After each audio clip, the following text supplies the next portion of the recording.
Hello and welcome to WarrenThornton.com.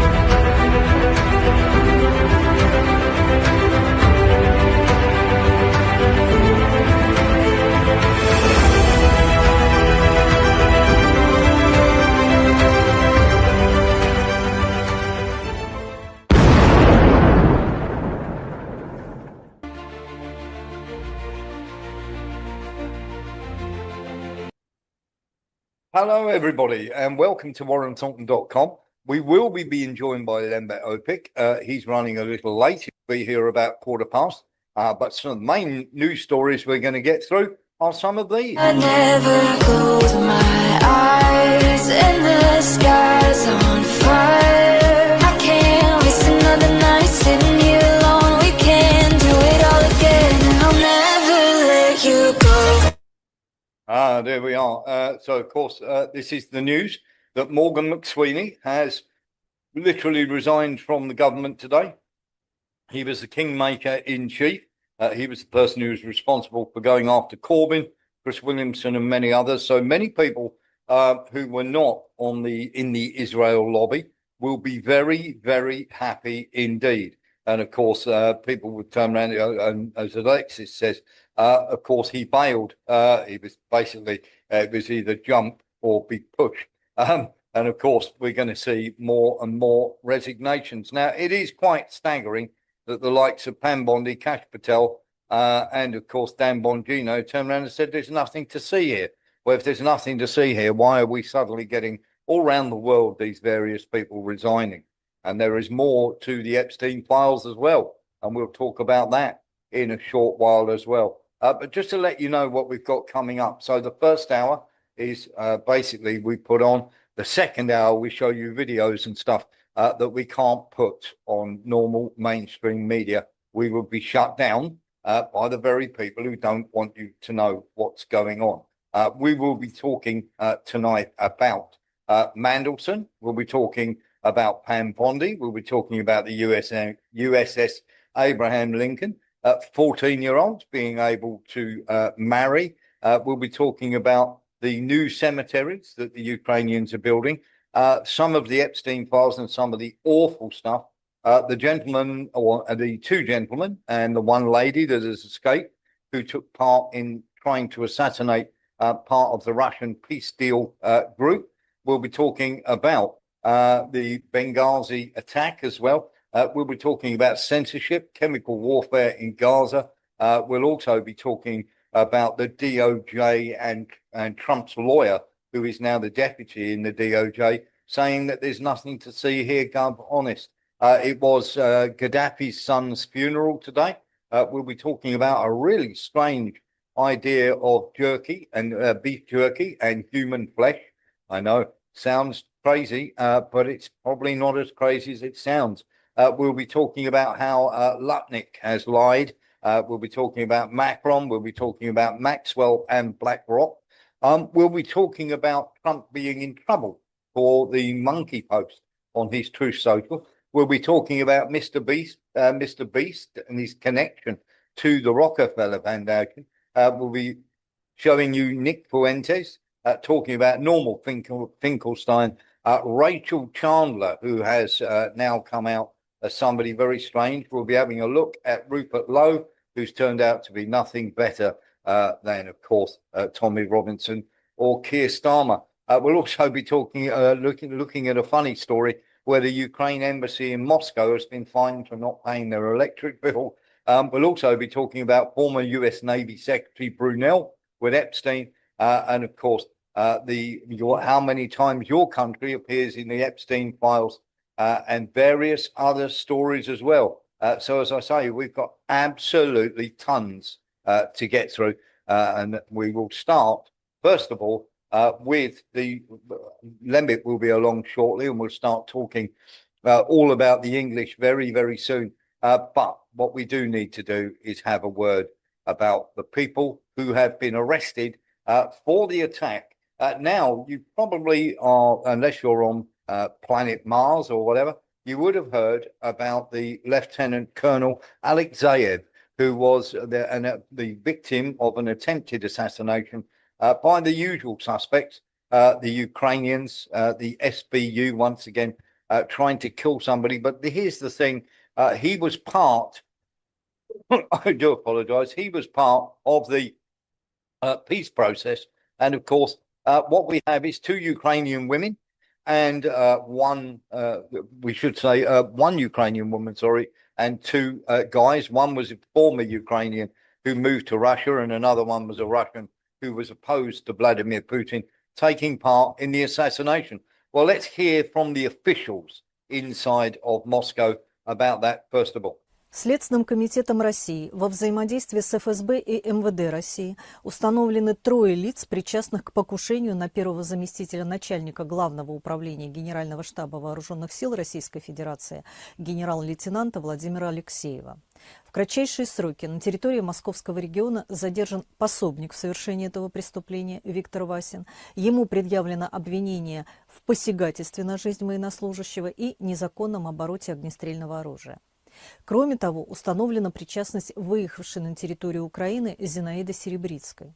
Также установлена личность исполнителя, который через несколько часов после совершения преступления покинул территорию России и вылетел в Объединенные Арабские Эмираты. Это уроженец Тернопольской области Украинской ССР, ныне гражданин Российской Федерации, Любомир Корба, 1960 года рождения. В результате мер, принятых оперативными сотрудниками ФСБ, МВД России и следователями Следственного комитета, а также компетентными органами Объединенных Арабских Эмиратов, фигурант задержан и доставлен в Российскую Федерацию. Установлено, что Корба прибыл в Москву в конце декабря прошлого года по заданию спецслужб Украины для совершения теракта. Следствием на месте происшествия проведен тщательный осмотр, в ходе которого обнаружено орудие преступления, пистолет системы Макарова с установленным глушителем и 3 патронами. Назначено более 15 судебных экспертиз, в том числе генетические, дактилоскопические, трассологические, молекулярно-генетические, физико-химические и ряд других. Продолжается установление всех обстоятельств и розыск организаторов преступления. There we go. So that's the first part. There is another part to this. I'm just going to play it for you. So you've got all the information to your fingertips, and then we'll go through it. Следственным комитетом России во взаимодействии с ФСБ и МВД России установлены трое лиц, причастных к покушению на первого заместителя начальника. I do apologise there. We had the second video. Let's have a little look. We should have this video for you. Just going through, just having a quick look through. Should have this for you. There we go. This is the gentleman in.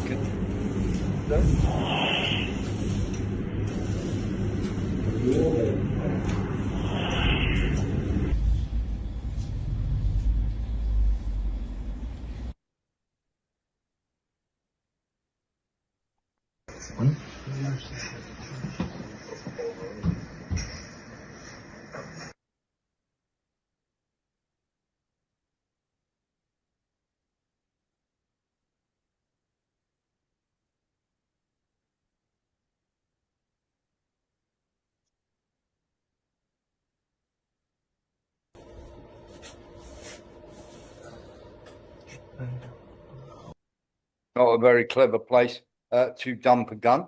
However, and let's get into this now, because of course this is something that is very, very important here, is we have got lots and lots of people turning around and going, how do we know that it is the Ukrainians? Well, they've got it out of them in no time at all. So what happened? Well, you had basically a woman who they, as you then just heard there, who was part and parcel of this, rented a flat 2 stories above the gentleman, obviously Alexeyev, who was shot. This is the return of one of the criminals from the...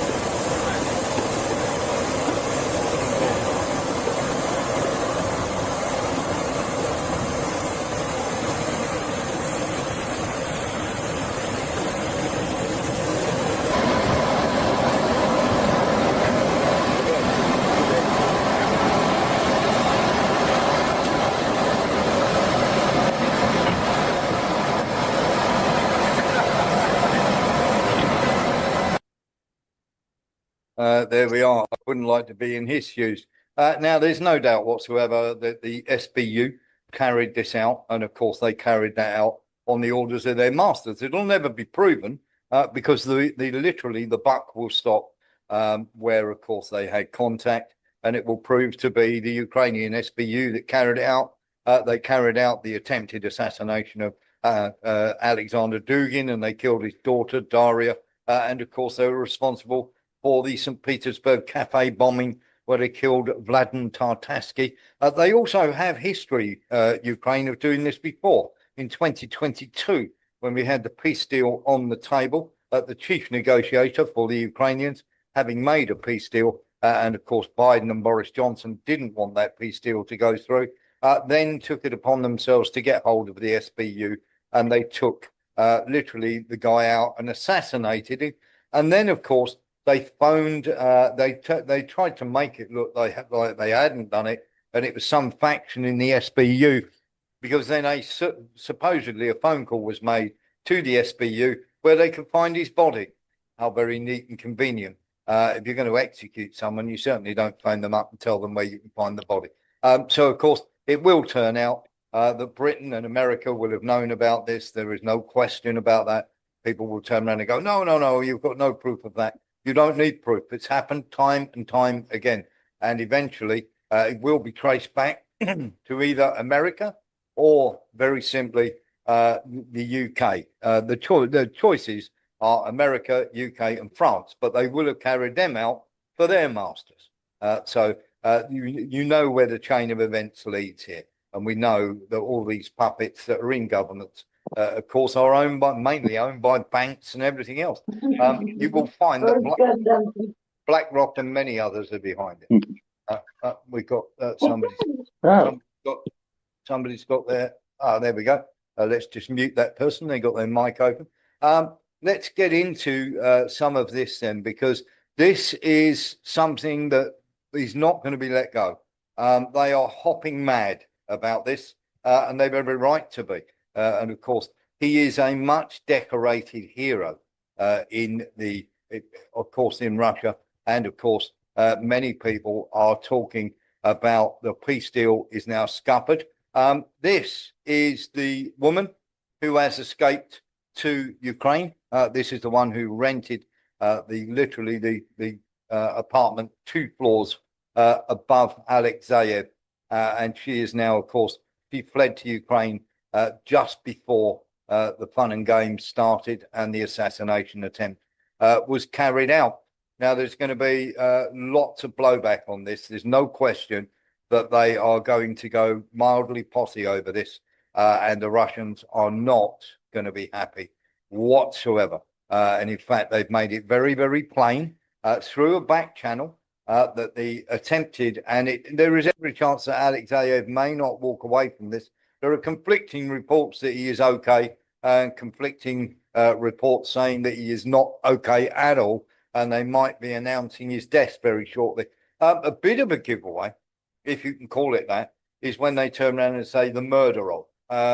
Well, they would say the attempted murder of if the person was still alive. So we might hear at some stage that indeed he has passed away, because that sort of slip of the tongue normally gives the game away. Might not be the case, but 9 times out of 10, it definitely is.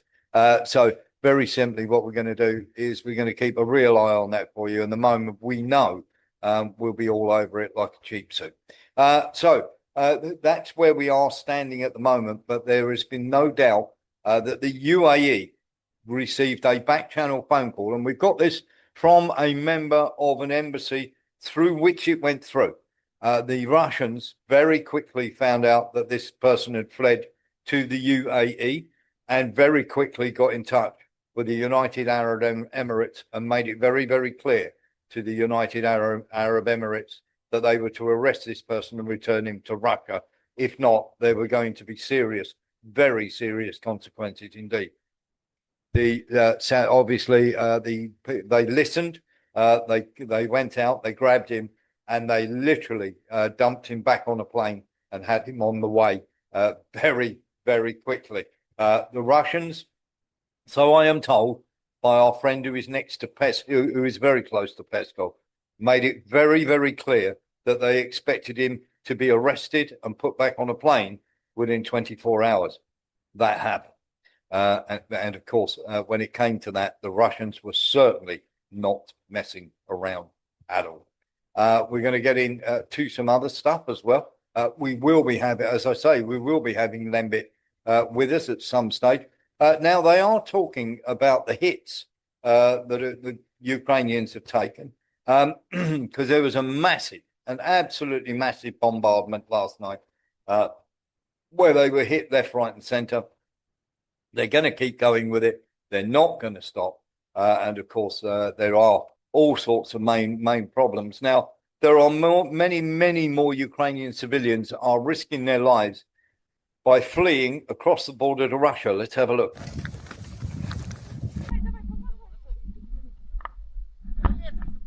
Поднимайтесь, поднимайтесь быстрее. Давайте. Давайте.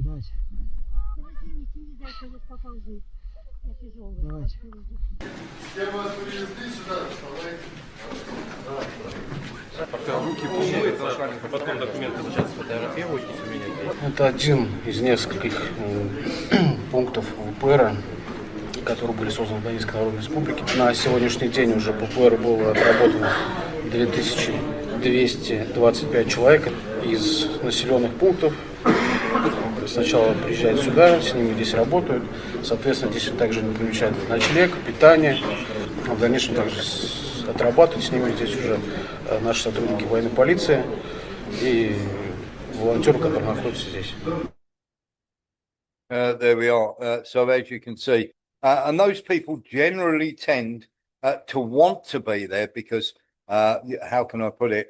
There have been a lot of shootings, a lot of deaths that shouldn't have happened, and of course are happening. There's no question that civilians are being slaughtered. Sean Murphy. Well, it looks very much like the Russians really are taking good care of them.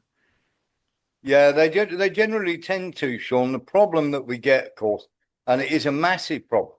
It's an absolutely massive problem. It's the propaganda always says that the Russians are killing, all these people and this, that, and the other. Well, if they were really carrying that out, they wouldn't be turning up there. It's as simple as that. You certainly don't go toward people who are going to kill you. That's very straightforward and very, very easy to debunk, shall we say? And of course, there is all sorts of nonsense as well to do with this. This is they're saying that they're knocking the Russian drones out of the sky. Well, this is a Ukrainian drone unit. Didn't have the best of times here. Проти летять у цю хату. Ні? Ні, таки до нас. Ні, такий до Ні, нас. це зрозуміє. Що до нас? До нас. Вуха? Вуха! І бать! Але хлопець! Блядь! Огонь! Я їбу. Це пизда уїбало, блядь. For the language, but if you are one of those people trying to track and block drones and you get found out, they're going to start dumping their ordnance on top of you. And of course, we're going to see that over and over again. Now, a lot of people, I'm going to go through this one more time. A lot of people are turning around and saying the Russians broke the ceasefire. Trump came out and said, no, they didn't. But the Ukrainians did. We've got an update for you on this. 48 hours before the ceasefire was due to end, this happened.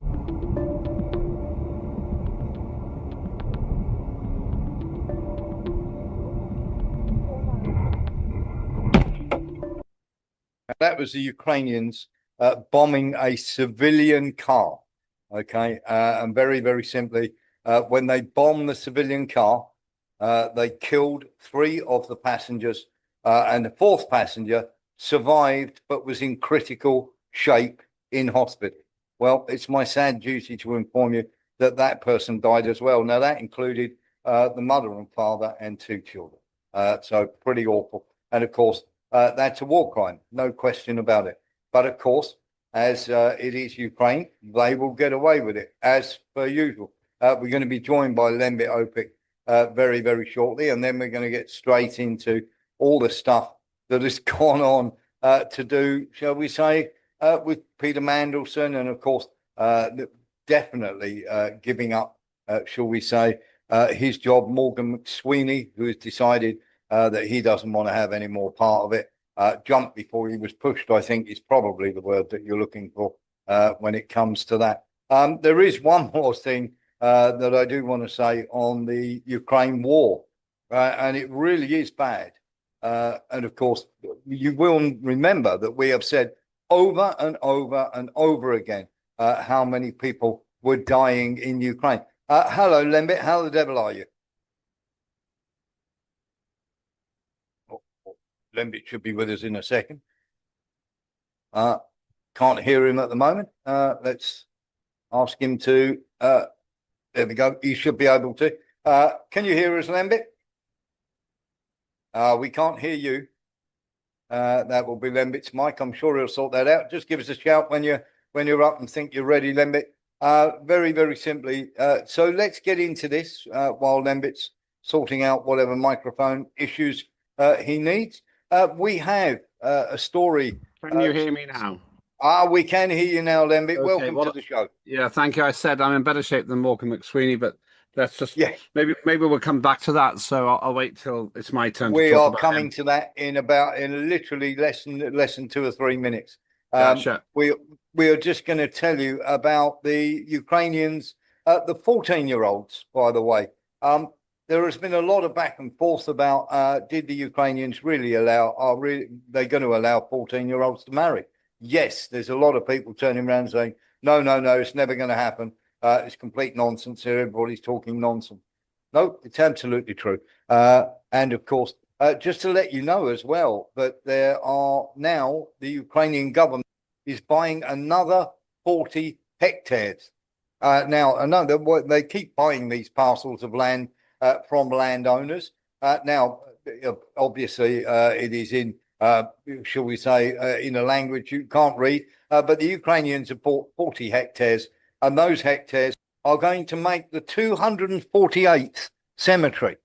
Now, in this 40, what is important to remember here, the 248th cemetery, so there'll be the proper Ukrainian cemeteries. They do tend to be marked, and they are military cemeteries. Now, this 40 hectares can accommodate 50,000 bodies. Just going to run this by you here. Times 248 by 50,000. You might have some idea. There we are, Lembit. So the death toll, pretty terrible. We're going to get into some fun and games now, Lembit. And we've got that means, by the way, that works out as roughly 1.3 million, give or take. Yeah. And that's not far off what you've been saying. Plus, then you get the ones that have been burnt, the ones that have been buried in the fields, and the ones that nobody's found yet. Yeah, it's quite obvious that they've been lying. Yes, absolutely crazy, isn't it? Lembit, I don't know. I sent you this the other day. I don't know if you remember seeing it. Let's have a look. These two gentlemen are no longer part of the Labour Party. Let's have a look at this. Don't worry, Peter. We will say it's the Russians.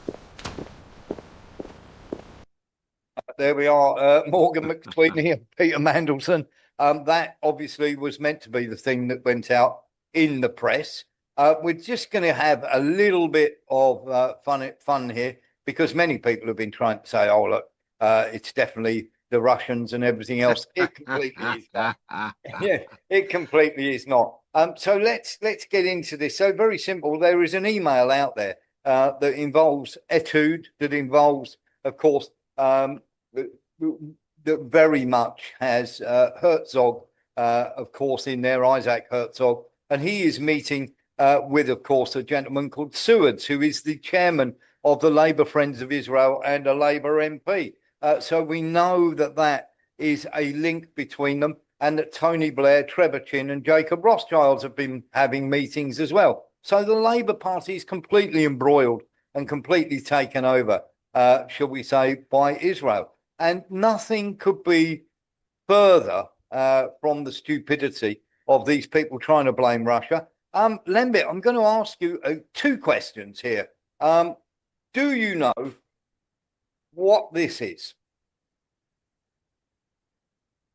Peter Mandelson's country house in the west of England. Absolutely. I've stayed there often. Not, I haven't stayed there at all, just in case somebody thinks that I'm telling the truth. I would be very surprised if you had. Would it surprise you to know that Peter Mandelson is renting that property and he doesn't own it? That would surprise me. I assumed he was so wealthy he had those various properties, and that he'd been sinking the vast fortunes he's been making, perhaps with a little help from his late friend, into property. Do you know who he's renting the house from? Keir Starmer? No, he's renting it from Nathaniel Rothschild. No. You are kidding. No, I am not kidding. We have checked it. It is 100% correct. The country house that the police raided is not Peter Mandelson's. He's renting it from Nathaniel Rothschild. And of course, we've got Jacob Rothschild, Trevor Chin, and everybody else wrapped up in the Labour Party. Clearly Russian spying, isn't it, Lembit? Yeah, I blame the Russians, as you said. As soon as I heard people trying to say that Epstein was working for the Russians, I thought, yeah, they really are now in massive trouble. To start blaming the Russians. It's fairly obvious that Epstein was working for someone, but it wasn't the Russians. And I can only say that the situation is just Labour Party in total meltdown. This probably wasn't the plan. This probably wasn't what the people this probably wasn't what the people who give Keir Starmer's instructions intended. But Keir Starmer is so incompetent that they've now got themselves a massive problem. And what you just told me there, it just brings the Rothschilds right into this. That's just shocking. It just that everybody who is now associated with Mandelson is in danger of either being embarrassed, excluded, or made to resign. So it's not a good look for the Rothschilds. But that's what you get if you deal with something as incompetent as the Labour Party in Britain at the moment. They're absolutely in meltdown. They're dragging people down with them. We did at the start turn around and call it the week of the long knives. I mean, he is throwing everybody under the bus, isn't he, in an effort to try and survive? Yeah, let's talk about Morgan McSweeney, the outgoing head of Starmer's entire operation. Morgan McSweeney was partly responsible for Keir Starmer becoming the leader of the Labour Party and thus the Prime Minister. So what Keir Starmer's now done is he's forced Morgan McSweeney, the architect of Keir Starmer's own political success, out. That's a really bad thing to do. But that's the first thing. The second of three things is this. This is meant to stop the onslaught of bad coverage for Keir Starmer, but it simply adds to it. Because if you think about the logic, Keir Starmer is saying Morgan McSweeney is responsible for the appointment of Peter Mandelson. And that means either Keir Starmer is so weak that he lets some unelected official decide who the ambassador is to the United States, or he's lying. Which leads me to my third point. No one believes that the Prime Minister was not responsible for the appointment of Peter Mandelson.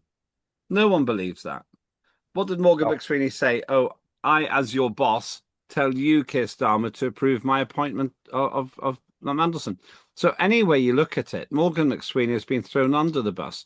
This reminds me of what actually happened to a chap, I think he was called Leeson, who destroyed Barings Bank by Nick Leeson, Nick Leeson, he played fast and loose in a very short period of time, managed to bankrupt his boss, his company, the bank, because he had authority to spend the money. What he was trying to do is turn the market on his own, and he did briefly for minutes, maybe even hours, but I think it was minutes.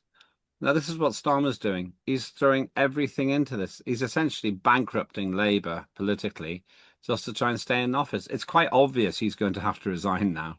And he's just throwing all these other people in front. So have this one, have that one, blame this person. It was only a few days ago he apologised for the appointment of Peter Mandelson, but now he's blaming Morgan McSweeney. Any way you look at it, it's a disaster. But here's the point, here's the analogy. If a pilot's so bad he's going to crash the plane, he's not going to improve on the way down. Yeah, absolutely. Let's have a little look at this, Lembit. Possibly some people will think because that I'm a gay man, I was sort of insensitized or I wasn't attuned to what was going on. I don't really accept that. I think the issue is that because I was a gay man in his circle, I was kept separate from what he was doing in the sexual side of his life. I mean, he in a sense had three buckets of people in his life: the business and the financial, the political and the academic, and then what he was doing with young women. It's possible that some people crossed over, but I didn't. And I think probably the reason I was separate from the third of those is because I'm gay. So there we are, Lembit. It's all because he was gay, and of course, it's a straight mafia that are going after him. Are you having that? No, it causes me to ask three questions. Number one, we need to have a testimony from Peter Mandelson in writing to clarify whether he at any point observed the abuse of men. We can ask it that way, the abuse of males in this system. Number two, we need to have an inquiry into whether there's any evidence of Epstein having procured males for the purposes of sex. And the third thing we need to understand is, since Mandelson's been exposed as having lied compulsively, and he's lied to me when 2 decades ago I had the dubious honor of working with him, why should we believe him now? Yeah, exactly. You can't lie. You can't talk yourself out of a problem you've behaved yourself into. And he's so deep into it. He has no recollection of three $25,000 payments. No recollection at all. He has no recollection of trying to help Epstein get some property, and I think it was in Italy or somewhere, Positano or something, I can't remember exactly where there would be room for guests. And he's made no effort to explain what he means by guests in inverted commas. None of those things. He also said that he'd broken off links, or given the impression. So, well, let's assume that Keir Starmer is telling the truth, and this is a very big question whether he is as well. We'll find out, though, because of the massive number of documents which will be released and are completely outside his control now. I'll come to that in a minute. But we have to believe, we're led to believe that Starmer only appointed Mandelson because Mandelson lied to him. Once you start lying like that to that level, there's absolutely no prospect of anyone taking you seriously anymore. And so he can say all that stuff. Remember, he tried to keep his sexual orientation secret for a long time as well, and that became a bit of a story when he was first chucked out. There's impropriety twice, causing him to have to resign twice from a ministerial position. So just in terms of the whole control point here, I don't understand at all why anyone should believe what Mandelson's saying, but fundamentally, and this is the absolutely central point, what was he doing in those photographs? I don't remember having a business meeting with a woman in a bathrobe when I was in my underpants, and it's a horrible picture, and then said afterwards, oh, nothing was going on. It's like something. So you behave like that with professionals, do you? Yes, I quite often hang around with 17-year-old girls in my underwear. Well, yeah. Do we know she's 17? Yes, we do. Yeah. And of course, there are a lot younger than that have been obviously trafficked. There's no question that trafficking has taken place. And of course, there are many people that are not having that. But for instance, we're going to just pop this up here. It doesn't look very good. But of course, there are between people. And of course, it is not the redacted. We're not redacting the victims' names here. We're redacting the people who send the emails looking for virgins age 11. Now, this is between, obviously, between Epstein and someone whose name has been blanked out. Now, that's not a victim that's been blanked out there, Lembit. That is somebody that he sent that email to. And of course, there is a communication back and forth there. that is quite troubling, isn't it? And the other thing that is unbelievably troubling is they are now going round and trying to delete Benjamin Netanyahu, Israel, anything to do with the Rothschilds, Donald Trump.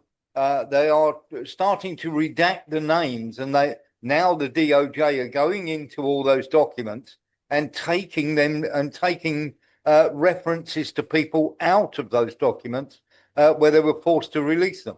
But now they're going back into them. And when you do the search of the Epstein documents and you put a person's name in, it comes up completely as a problem. It comes up less and less each day, Lembit. So somebody is going in, which can only be the DOJ, and removing references to people. Yeah, I wonder what's going to happen tomorrow, because according to what I heard a couple of days ago, if you're watching this live, Congress will have unfettered access to the unredacted documents. Yes. And I was wondering, are they going to now try to hide those documents? Because if they are, we have copies of the redacted documents. And if they're not there in unredacted form, the obvious question is, where are they? Bring them to me. And this is the thing. I can't see any way out now. I can't see any way out. How is it that they think they can escape this festival of doom for the perpetrators? People who almost certainly will be shown to be guilty, unless they actually literally destroy the documents. Now, that's what worries me the most, Lauren, that this basically can undermine massive interest groups and organizations which have been potentially raping children on an industrial scale, potentially. Yeah. What I don't believe is that there isn't a single person in the whole of all of those files that isn't guilty of wrongdoing, that every single person referenced there in the convicted dead paedophile Jeffrey Epstein circle, everyone was innocent. So why would you have an 11-year-old? Was it to have some political conversation? Why would an 11-year-old be there? Was it to be a servant, which would probably be illegal? Is it because they are running some altruistic school for orphans? I don't think so. It beggars belief, and they must think we're stupid. Yes. Well, they do think we're stupid. Now, what I'm going to actually do as well, this is very, very damning. Can you guess, Lembit, who is at the very top of the countries, apart from America, of course, that are named in the Epstein files the most? United Kingdom. Well done. Let's have a little look at this. Here we go. There is somebody has very kindly done a document, and there is, of course, very much, shall we say this? So we have this, shall we say, chart there for you, and this is how many times they are named in the documents. So America are at the very top. They're in the black, as you can see, and then, of course, in the grey, there we are. After the UK are next in line, Lembit. And then, of course, we've got other countries as well that are named in these various documentations. And, of course, the Ukraine is well mentioned in there. Now, it's quite obvious that he was also procuring people from these modeling agencies in the Eastern Europe, Ukraine, Russia, Latvia, Romania, and everywhere else. And they were bringing them on the planes for these people to do all sorts of things to. I mean, there are hundreds and hundreds of documented fact that points that out. And of course, many, many people are turning around and going, is that true? Well, we've got a real problem here, because not only have we got Pam Bondi, of course, and I believe Pam Bondi, Bongino, and of course, Kash Patel have many things to answer for. And I think they should be impeached for basically obstructing justice. Pam Bondi says if we prosecute everybody in the Epstein files, the whole system will collapse. Raise your hand if you want them impeached immediately. That's Pam Bondi saying that. Then we get this email, shall we say, with Bongino and Patel. This is Dan Bongino and Kash Patel that are turning around and saying, yes, let's have clear guidelines for redacting images. Do you know what the guidance for redacting images, or who would be able to assist with the guidance be, please? And of course, Bongino and Kash Patel were responsible for taking out the supposedly redacting the names, but they redacted the names of the perpetrators as much as they did the victims, Lembit. Yeah, this is very strange. There was nothing about all this redaction to this extent in the law which was passed to force them to share the information. I just think that, as Pam Bondi says, the whole system will collapse if we find out who's been doing what. Just imagine if you've got dozens and dozens of world leaders and super rich people who are all exposed as being paedophiles and rapists. Well, then the system needs to collapse. Yeah, absolutely. And we're just going to make something absolutely clear here, because there's a lot of nonsense being talked about this. People saying, no, you can only get married in Ukraine when you're 18. You can get a special dispensation, okay, for 14-year-olds to marry. 16-year-olds can marry. And of course, how old can a 14-year-old's husband or wife be? Any age they like, Lambert. Really? So a 14-year-old, a 50-year-old could marry a 14-year-old? Yes. Now, people are turning around and saying this is nonsense. Go and check the law on this, because it's just been passed. And everybody's saying, no, it's 18-year-olds. No, you can get special dispensation. It is 18, but you can get special dispensation. And this was a Valentine's Day calendar that was put out by the Ukrainian government. Here's the first picture. That's all I'm going to show you. Do you need any more evidence than that? Okay. Just not good. Not good.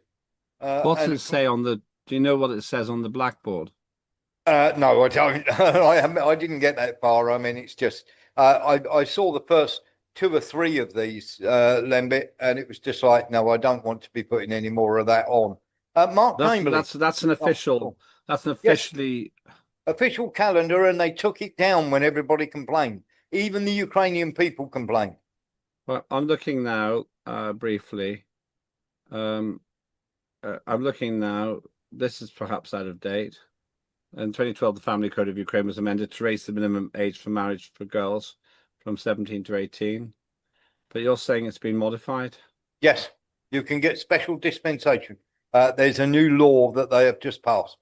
So, of course, Ukraine may allow marriage. Ukraine is considering lowering the minimum age of marriage to 14 years old. Key points: Ukraine may allow marriage from the age of 14 in exceptional circumstances. This provision is proposed in the draft of the new Civil Code of Ukraine. The changes must go through the full legislative process. It's suggesting that it hasn't gone through the full legislative process. Yes. And let me just put this in so that those who are watching this afterwards can investigate it. The new Civil Code of Ukraine, where Chapter 94, Article 1478 provides for the possibility of marriage by minors in exceptional circumstances, in particular in the case of pregnancy or the birth of a child. Wow. Tells you everything you need to know, Lembit. Yes, I suspect she's pregnant. Oh, okay, you can go and go ahead and marry. Mark Chamberlain. Yeah, Warren, could you put that image back up, please? Because there's a symbol on the picture that is one of the child molesting signs. You know, the heart shapes. Hang on 2 seconds. Let me. It's a paedophilic sign for girls. Okay, just let me find the picture again, and I will pop it back up. Just took it down, so we don't tend to hold on to it, but I will find it for you and bang it back up there. Thank you. What's interesting about this is the fact that Ukraine is already corrupt as anything, and when you start allowing this kind of thing, it just gets even worse. It is quite staggering, isn't it? Yeah, it is quite staggering. We've got the picture here somewhere. I'm I'm hoping to find it in a minute, buddy. As soon as I find it, I'll pop it back up for you. Yeah. If you look on the FBI website, it says that it's girl love, that one, and there's another one for boys. It's actually symbols that are used for paedophilia. Okay, will do. We'll have a look out for that. As soon as I can grab the picture again, I'll pop it back up for you. Just got to double check, of course, where I can. There we go.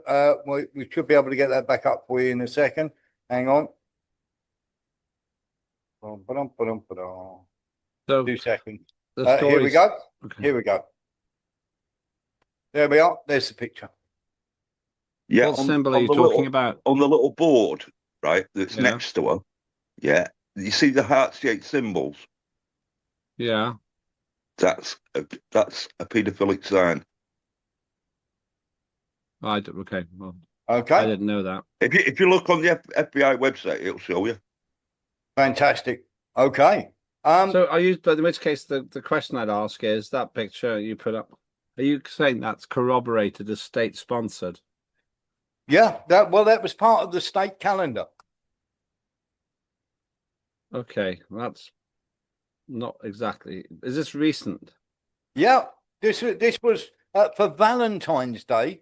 It was a school calendar, state sponsored school calendar of 12 images of girls like this being put out for Valentine's Day. Well, you could argue that something similar is happening in Britain, where we have minor attracted persons being brought into the mainstream. And other people say, well, we need to be more sympathetic to people who are minor attracted. No, So we don't. We don't put, well, there was a campaign by Liberty organization, as far as I recall, actually supported the paedophile information exchange and gave them legitimacy years and years and years ago. So the West and Britain isn't out of the woods on this stuff. No, absolutely. But we're getting far from the main theme today, Yes. I think. And we'll get back to that in a second. We're going to lighten the mood a little bit. Of course, there is available the OnlyFans calendar for 2026. Here we go. Let's just have a quick look through that for you. There we go. There's some fans for you. And that's January. And of course, you might enjoy February. And of course, you might enjoy March. What a corker that one is. That's getting me hot under the awning. Yes, hot under the collar. But let's get back to Trump's lawyer then, who is Todd Blanche, who is also Pam Bondi's deputy. Have a listen to this, Lembit. I literally want to grab this guy by the throat and shake him. Listen to this nonsense. Thank you. You said this is the end of the Epstein, of your review of the Epstein files. So just to clarify, is the public going to learn the identities of the men who abused the girls with the information that you're releasing? And if not, why not? And then I have a quick follow-up. I mean, you just baked in an assumption into your question that I have never said and I don't know to be true. Is the public going to learn about men that abuse these girls? Like, what does that mean? I mean, I don't understand what that means. Well, I mean, they're the men who abused the young women through Epstein's. Look, we said in July, and it remains as true today as it was in July. If we had information, we meaning the Department of Justice, about men who abused women, we would prosecute them, right? We talked about the work that we're doing. That's why I said that. I said this earlier. There's this built-in assumption that somehow there's this hidden tranche of information of men that we know about that we're covering up or that we're choosing not to prosecute. That is not the case. I don't know whether there are men out there that abuse these women. He doesn't know that there are men out there that abuse these women when email after email after email shows Epstein procuring these people for these people and this abuse going on. There are pictures of these men that Epstein has procured these women for on planes with the faces redacted of the girls that were there. And of course, you've got people like Nick Fuentes coming out and saying, let's have a listen to Nick Fuentes, then I'm going to come to you, Lembit, because I literally want to strangle these people when I hear the nonsense they come out with. You niggas are not ready for that conversation, but Jeff Epstein, not a pedophile, but you're not ready for that conversation. All of his victims, 14 to 17, that's not pedophilia. But y'all niggas ain't ready for that conversation. People say that's normalizing pedophilia. No, that's defining pedophilia. Pedophilia is sex with children. Children are people that are before the age of sexual maturity. Now, you can have your opinion and your taste and your ethics and your morals, but after the age of 14, that is past the point of sexual maturity, just period, biologically. And all of these feminists and all of their accomplices, the simps, they all want to say there's only two genders. They want to talk about reproduction and genitals. Okay, let's talk about reproduction and genitals. When do men and women reach the age of sexual maturity? It ain't 18. It isn't 20. I've seen women say a 20-year-old girl is a literal child. No, sorry, she's not even a figurative child, let alone a literal child. Do you know? Lembit, if he comes near my 14-year-old daughter, I'm cutting his penis off. Well, I have to say that if you look at America, the minimum age of consent for sexual activity is 16.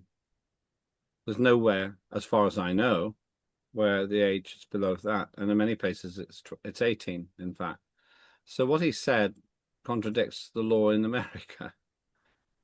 I'm not sure. I've got views about this. Can you really stop? Can you really stop someone from being sexually active up below that age if they want to be? It's very hard to see how. But the law is quite clear. If you are shown to have had sex with a person below the age of 16 in many of the states, it's 34 of the states, I think. If they're 15 or younger, then it's abuse. It's rape of the child. It's raping a child or having sex with a child. I don't know how exactly they define it. So it's pretty open and shut. He might want to change the law, then go and try and campaign on that then. But what he said was factually wrong. He's just expressing an opinion, but it's not a legal one. It's quite incredible, isn't it? Yeah. That of course we get this. Eric Jones wanted to have a word. Eric. Yeah, as far as I'm concerned, they're just trying to normalize pedophilia.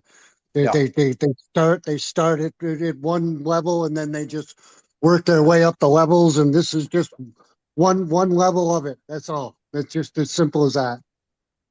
I totally agree with you. There is something I do want to look at, and we are still trying to get the identity of this young girl who is involved in this.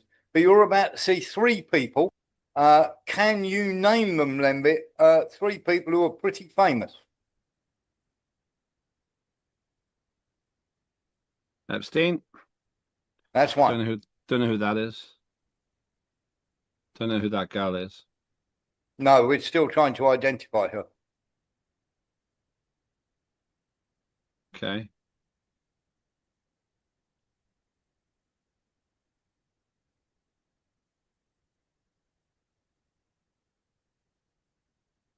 No, I obviously don't know who that is.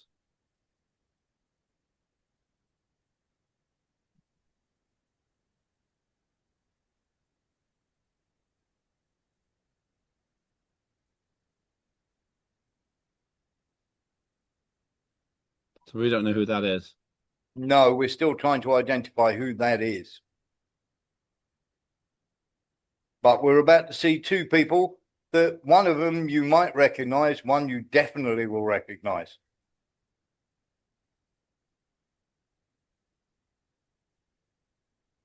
It's not even clear to me what was happening there, but there we go.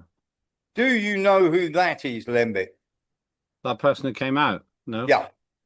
That is the former Prime Minister of Australia, Paul Keating's daughter, that has just come out of that apartment. Yeah. And you're about to see one more face. Is this the whole thing Epstein's apartment, or is it a series of apartments? No, it's the same apartment. No idea who that is. I don't know these people. Okay, the person just letting that person out the door and waving goodbye is none other than Prince Andrew. Yeah, I see that. And that's 2010. Yeah. Right. After conviction for paedophilia by Jeffrey Epstein. He doesn't come across, he hasn't really had a very good few years, that Prince Andrew, or Andrew now as he now is. He seemed to have been making some questionable claims, to say the least. And the fact we have the DOJ saying there is nothing to see here, there is nobody to prosecute, and that guy happens to be Trump's lawyer is quite incredible. John Murphy and then Lembit. Is that Andrew, formerly known as Prince? That is, yeah. That's one of those Mountbatten jobs. Lembit. The legal as far as I know, the legal age of consent varies quite wildly around the world, from 21 down to 11. And there's quite a few places like the Philippines. In fact, where you are, I think the age of consent is 12. I think. Yes. But the point is that American who was talking was making it sound like wherever this was going on, it was perfectly okay for 14-year-olds to be sexually active. That's just, it can't be right. It's going to ruin people's understanding of intimacy and sex. But then once again, we're now in this rearguard action where possibly hundreds of famous people are terrified that they're going to be outed, as inevitably the avalanche of data works against them. I don't see how they can stop it now. And at that point, the game's up. So they're going to the next plan B, which is, or plan C maybe even by now, saying, oh yeah, but it's not so bad. Oh, no, you've got to understand, these 14-year-olds, they weren't wanting it, or whatever they're going to say. Yeah. The whole conversation is so uncomfortable. Any proper parent would go crazy if their child was sexually active at 14 or 15. Yeah.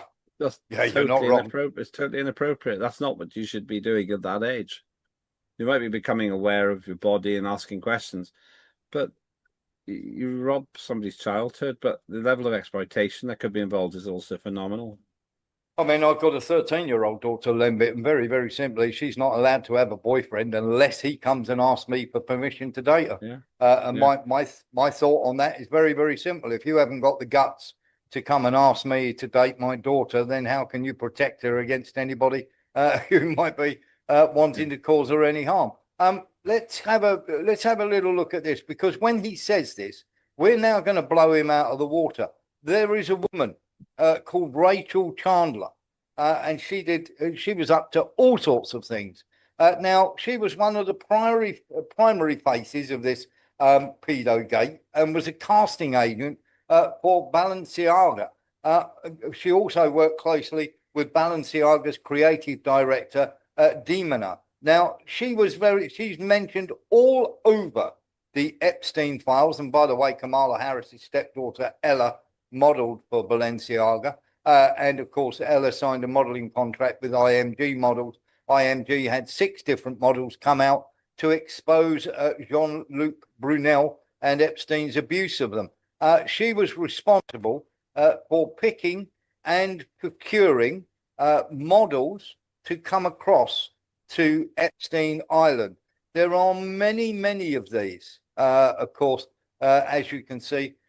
Boom Boom Room in the Standard Hotel. These are photographs taken by Rachel Chandler, okay? Inside hotel room, Standard Room Hotel, Prince Andrew. There's Rachel Chandler. She took that photograph. She took these photographs here. As you can see, that horrible one at the bottom there, with the child actually laying in a pentangle. These are all from Rachel Chandler. So when people turn around and say, can't possibly be true that she was trafficking people, there's Rachel Chandler with Bill Clinton. There's Rachel Chandler with various people in these photographs. And there are hundreds of these photographs of Rachel Chandler and emails bringing women, obviously to either Epstein Island or these hotels. As you can see, there's one with a famous rapper. She is everywhere on these photographs with everyone. Peter Beard, Britney Spears. There are many. Here's models to watch in 2017 by Midland Agency, and many of these were asked to go to the island. And of course, here we have the list of people that she had as well in her own book for people who wanted to go to the island. Those listed above have links with Rachel Chandler. Okay, and on there are people like Demi Moore, Ehud Barak, who was, of course, so mixed up with Epstein, and of course with the Rothschilds, and many, many others are on that list who she had links with. Now, some of them may have been perfectly okay, but there is no doubt whatsoever that she was procuring. All these photos are taken by her. How many girls were waiting for their return boat? Who owned the boat? What does a handler procure? Now, Clinton kicking back, an exclusive haven of waters. This resort is accessible only by private boat. So there you can see Bill Clinton. Now, was that Bill Clinton in there? It is, yeah. Hang on. Oh, oh dear. So these photos were taken by Rachel Chandler, who was procuring young models to go to these places. So when Trump's lawyer and Pam Bondi says, oh, well, everybody will be in jail and the whole system will collapse. And you've got Trump's lawyer, who is the deputy to Pam Bondi, turning around to say there was nothing to see here, no one to prosecute, Lemby. Yeah, it's really difficult, this, because Trump made this rod for his own back. He said very clearly that he was going to release everything. It was all going to come out. There wasn't going to be any privacy for people who had been involved. But then he backtracked, and that's where his problems rise, because it causes suspicion. And he's now in a battle royale with his own Congress, because most of the people on Congress, we know this from the vote, want everything to be revealed, and it still hasn't been. That's the thing. Whatever happens, if you're watching this live, whatever happens in the next few days could be very revealing if it actually does get to the stage where the names of the, you can't say they're perpetrators, but the names of the people cited or sending messages